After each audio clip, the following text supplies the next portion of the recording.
I was driving from Austin to Dallas on I-35 pretty late at night, probably around 3 a.m. The interstate was relatively empty, but I was approaching an 18-wheeler on my right. I notice in the distance a car coming our way. At first I think nothing of it, but as it gets closer and closer it really seems like it's on our side of the freeway. This part of the road was curved and there was a bit of a hill coming up, not a big hill if you know this part of Texas, but enough so my visibility wasn't great, so I continued to think it must just be my mind playing tricks on me. A few more seconds pass and I really start to feel like something is wrong.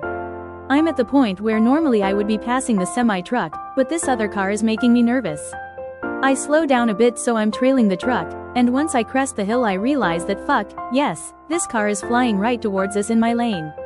It has to be a cop or something.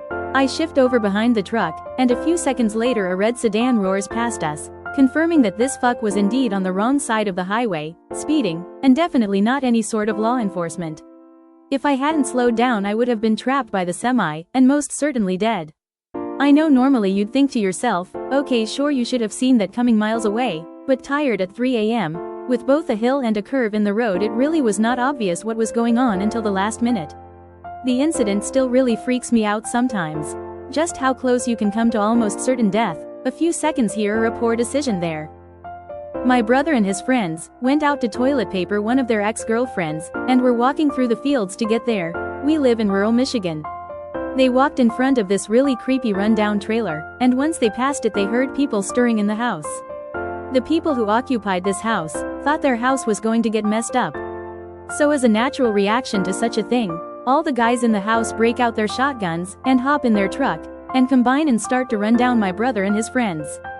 The group gets split up, one trying to dodge the truck, and one trying to dodge the combine.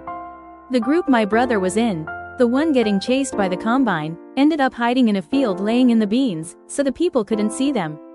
The combine circled the field for an hour, using its spotlight to search for his brother and his friends, and the people driving took many pot shots at the field with their shotguns.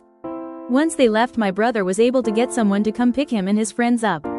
It ends up the people getting chased by the truck were also shot at with shotguns but at much closer range. Thankfully no one was hurt. Fast forward 2 years later, we see that same house on the news. It was the home base of the Hootery, the possible domestic terrorist group who planned on killing cops, but were busted by the FBI in a crazy raid. I am sure all of you Americans saw it on the news. I don't know why we never reported the whole incident to the police. My brother said the whole experience was pretty terrifying.